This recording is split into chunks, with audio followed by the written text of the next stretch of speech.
Hey guys, I hope you're doing well. Let's talk about yellow spots in the lawn.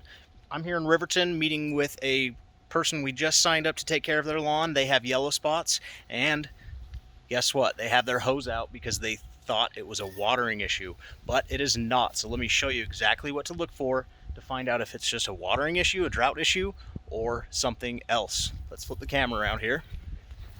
So what you're going to want to do, you're going to want to go to the area where you have some green and some yellow. You're going to want to grab a handful, nice and deep. See how easy that whole thing peels back. That's a really good indicator that something is chewing up the lawn. I'm not talking about just pulling up the top layer. That will happen if you have drought stress as well. But if you pull this layer back, do some digging, do some investigating, and right here we have found what is called bluegrass weevil. It's a white bug, white larvae with a red tip.